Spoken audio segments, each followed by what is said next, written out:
Baik, Mas Umam, boleh dilanjutkan lagi analisanya. Kenapa keluarga Jokowi, Capres Ganjar, semuanya berkumpul di Jawa Tengah? Ada apa di Jawa Tengah sebenarnya? Mas Umam? Halo, Mas Umam bisa dengar suara saya?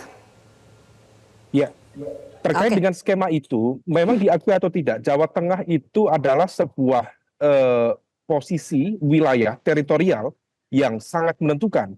Karena bagaimanapun juga kekuatan PDIP, di mana Ganjar Pranowo dan juga PDIP selama ini memiliki basis akar politik yang cukup kuat di Jawa Tengah. Dan di saat yang sama, Pak Jokowi sendiri juga tentu berasal dari sana. Maka kemudian ada overlap basis kekuatan massa di mana kemudian upaya untuk mengeruk salah satu dari basis kekuatan itu akan menentukan bagaimana kemudian potensi kemenangan di Pilpres mendatang.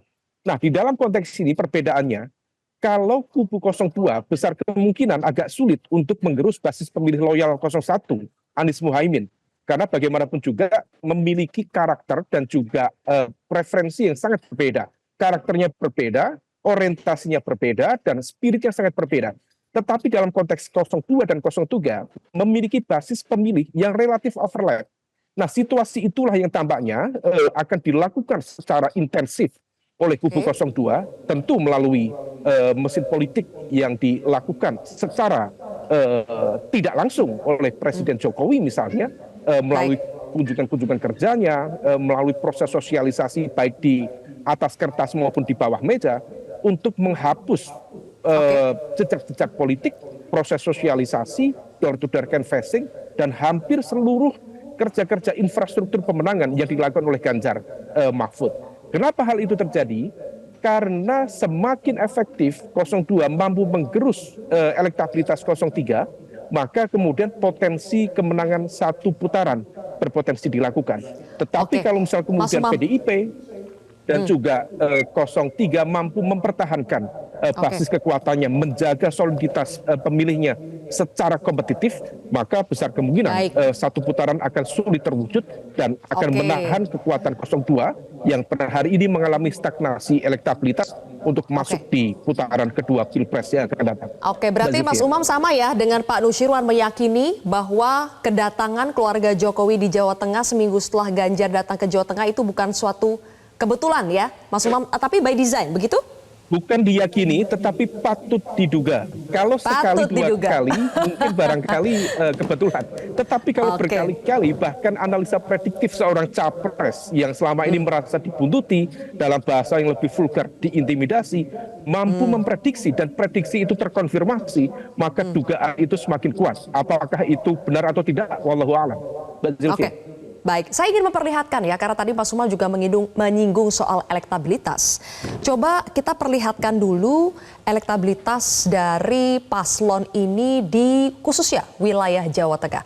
Kami punya grafik elektabilitas dari ada dua lembaga survei yang kami tampilkan. Ini dari Carta Politika Indonesia periode 22 Januari menempatkan 47% pertarungan di Jawa Tengah dan juga daerah istimewa Yogyakarta itu dimenangkan oleh Ganjar Mahfud.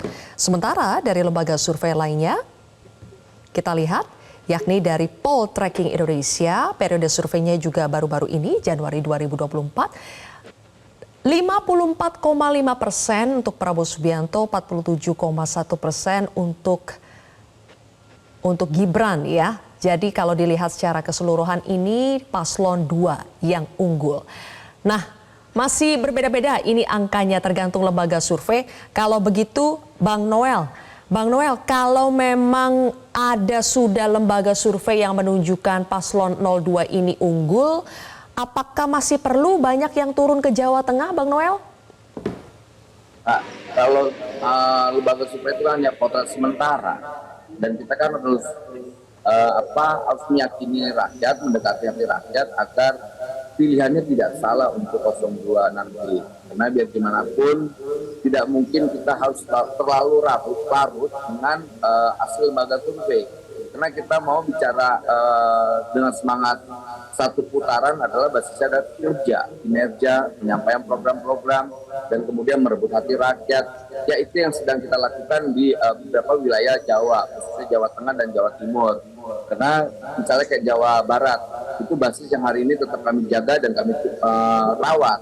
Jawa Tengah dan Jawa Timur itu basis yang kemarin kemenangan Pak Jokowi itu juga harus kita jaga juga, kita rawat, karena kita tidak mau nanti kecolongan kemudian di Jawa Timur dan sebagainya. Ini sebetulnya apa yang dilakukan oleh lembaga survei kan potret sementara, bukan potret yang yang akan terjadi. Tapi kemudian itu menjadi spirit, ya kami senang-senang aja sih. Tapi yang jelas kami basisnya harus basis kinerja, tidak mau basis lembaga survei. Karena kita tidak mau nanti kemudian tanggal 14 malah rakyat lebih banyak golputnya atau tidak mencoblos, kami tidak mau. Dan kami punya keyakinan bahwa di 2024 ini kemenangan Pak Prabowo Gibran itu sudah di depan mata. Jadi bagi kawan-kawan yang merasa terintimidasi, sudahlah, narasi-narasi seperti ini kalau tidak mampu, angkat aja bendera putih, itu lebih terhormat daripada membuat narasi-narasi yang kontraproduktif. Itulah Mbak Sylvia. Yang terintimidasi siapa, Bang Noel? Itu kan mereka selalu menarasikan ada intimidasi dan sebagainya, kemudian dicurigai. Saya kasih informasi sedikit. Hari ini bukan Pak Jokowi dan Mas Kaisang dan Mas Gibran, ada istrinya Pak Jokowi di Jawa Tengah, ada saudara-saudaranya Pak Jokowi di Jawa Tengah, dan ada semua tuh keluarga-keluarga yang lengkap di Jawa Tengah. Kenapa tidak dicurigain aja? Jangan cuma Mas Gibran dan Mas Kaisang datang lantas kemudian itu menjadi kecurigaan. Enggak. Pak Nisan ini kan selalu curiga. Karena gini Pak Nisan, selalu PDIP ini membangun narasi-narasi yang sifatnya ofensif. Tidak pernah membangun yang namanya optimisme tentang kedaulatan rakyat sendiri. Dicurigain, fitnah, kalau nggak buat narasi-narasi yang diorkestrasikan seakan-akan pemilu curang, itu yang kami dengar selalu. Jangan coba dijawab dulu. Berarti yang dimaksud selalu curiga, yang selalu merasa ditekan itu adalah PDIP. Coba Pak Nusirwan jawab dulu kalau begitu. Ya, kalau kita kalau kami dikatakan bahwa mendengar banyak seperti itu, sebetulnya kita bukan tanpa sekedar ngomong ya. Yang menyampaikan itu kan kita ini ada di bawah.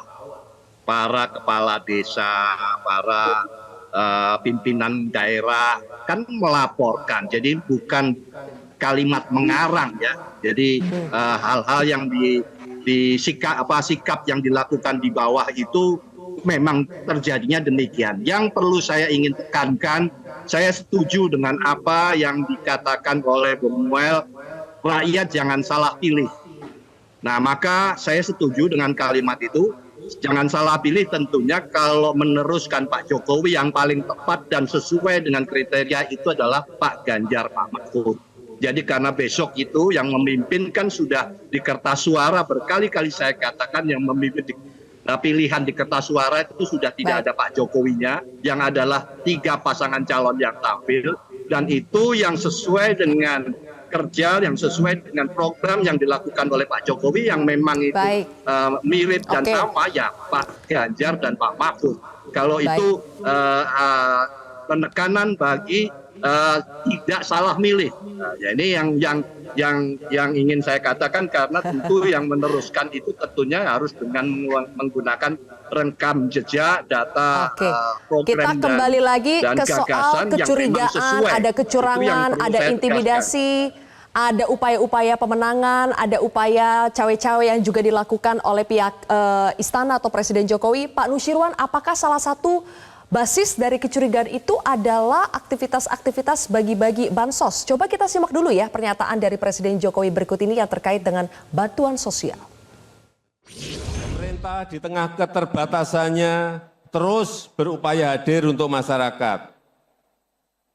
Misalnya, ini tahun 2023, subsidi dan bansos yang telah kita gelontorkan itu sebesar 443 triliun. Gede sekali ini, di antaranya untuk KIS, Kartu Sehat BPJS, Jadi yang ke rumah sakit tidak bayar lagi. Siapa yang sudah merasakan?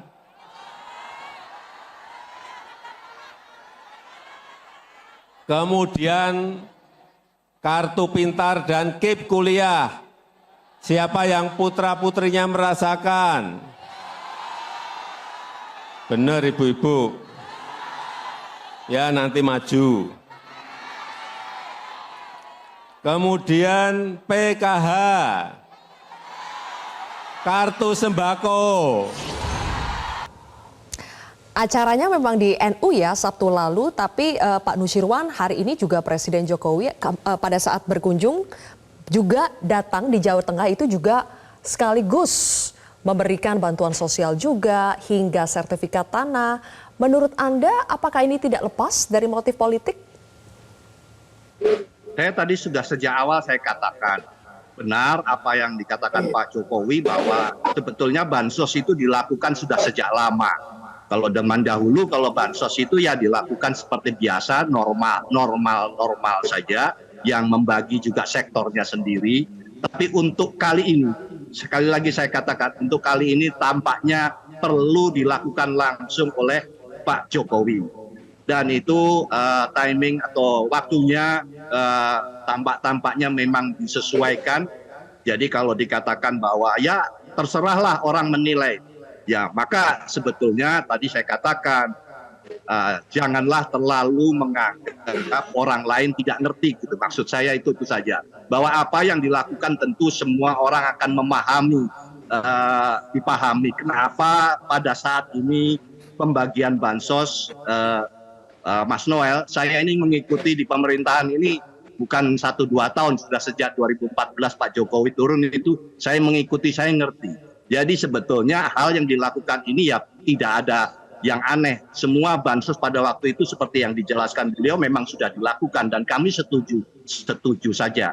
Tapi tampaknya, sekali lagi saya ulang, tampaknya untuk kali ini terpaksa harus turun langsung sendiri.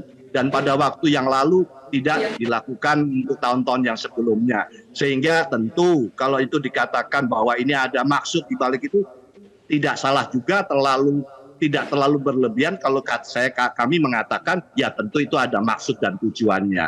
Dan itu ya tidak salah kalau dengan argumentasi apapun ya boleh-boleh saja. Tapi perlu menjadi catatan. Tentunya Oke, sebagai coba dijawab kita sedikit semua dulu oleh Bang Noel sebelum nanti menilai ditutup oleh Mas Umam. Oke. Ya. Ya, baik. Coba Bang Noel, Pak Jokowi sampai turun sendiri bagi-bagi bansos di masa kampanye ini. Ya, kenapa Presiden Jokowi turun? Karena Presiden Jokowi sudah punya pengalaman ketika ada Menteri Sosial yang melakukan korupsi bansos. Karena tidak mau lagi bansos ini dikorupsi.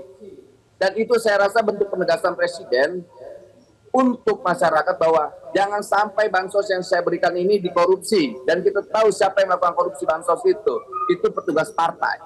Sampaikan siapa yang melakukan korupsi bansos, biar rakyat serepublik ini mendengar dan mengetahui. Apa yang dilakukan Jokowi itu bentuk penegasan dan kekhawatiran. Jangan sampai lagi hak rakyat ini dicuri oleh petugas partai. Kayak gitulah kira-kira Mbak jawabannya. Jadi Mas Umam, yang satu mengatakan ini adalah motif politik sehingga Pak Jokowi turun langsung bagi-bagi bansos. Yang satu mengatakan supaya tidak dicuri oleh petugas partai. Oke, Mas Umam menilainya bagaimana? Apakah ini murni tugas negara atau tidak lepas dari motif politik? Nah, rakyat apa negara itu harus hadir. Mas Umam, Bang Noel, waktu Anda habis. Sekarang saya berikan ke Mas Umam untuk menganalisanya. Silakan Mas Umam. Ya, memang yang dilakukan oleh Pak Jokowi, kalau misal diatasnamakan sebagai tugas negara, ya betul. Tetapi di saat yang sama memunculkan sejumlah pertanyaan, karena bantuan sosial itu adalah sebuah bentuk intervensi kebijakan negara ketika kemudian ada situasi di mana kemudian betul-betul urgent. Kalau dalam masa pandemi, ya itu dibutuhkan social safety net. Tetapi dalam klaim-klaim ekonomi yang dianggap sekarang lebih membaik, tetapi kemudian masih ada distribusi bantuan sosial yang sifatnya transaksional tunai dalam bentuk beras, dalam bentuk uang dan lain sebagainya, itu yang kemudian sekali lagi patut diduga memiliki muatan politik yang cukup kuat. Nah, dan terlebih lagi kalau misal kita cermati, Mbak, ini adalah dana bantuan sosial dengan angka yang sangat spektakuler, 400 triliun. Dan ini adalah anggaran di tahun 2023. Tetapi kemudian dalam proses distribusinya dilakukan di 2024. Sehingga kalau misal kemudian muncul dugaan, kekhawatiran ini memiliki muatan politik, sebenarnya kekhawatirannya cukup relevan dan juga cukup make sense dan juga logik. Nah, oleh karena itu diakui atau tidak, memang ada muatan politik yang cukup kuat dan memang disengaja tentunya ada sebuah target-target politik tertentu, terutama sekali lagi dalam konteks penguasaan Jawa Tengah. Saya menilai Jawa Tengah itu adalah sebuah medan kekuatan teritorial yang sangat menentukan. Yang dibutuhkan oleh kubu 02 adalah upaya kemenangan dengan penebalan kemenangan yang lebih kuat di Jawa Tengah. Karena Jawa Timur tampaknya akan terbagi secara merata, terdistribusi secara merata. Nah, kalau Jawa Tengah, maka dibutuhkan penggerusan yang signifikan. Karena kita tahu dari 38 kabupaten kota di Jawa Tengah, PDIP menguasai setidaknya 28. Dari 28 kabupaten kota, dari 35 total jumlah kabupaten kota yang ada, maka kemudian dibutuhkan kerja lebih. Maka kemudian kalau misalnya kemarin lagi-lagi Pak Ganjar kemudian merasa dibuntuti, merasa dibayang-bayangi, dan kemudian ternyata terkonfirmasi, memang kemudian bisa difahami bahwa strategi politik itu adalah sebuah bagian dari upaya untuk menggerus basis kekuatan 03 untuk kemenangan menguntungkan di kubu 02. Baik, sudah kami tangkap. Baik, terima kasih Mas Umam atas analisa Anda, Bang Noel atas waktu Anda, dan juga Pak Nusirwan. Terima kasih sudah bergabung bersama kami di Prime Time News. Jelajahi cara baru mendapatkan informasi. Download Metro TV Extend sekarang.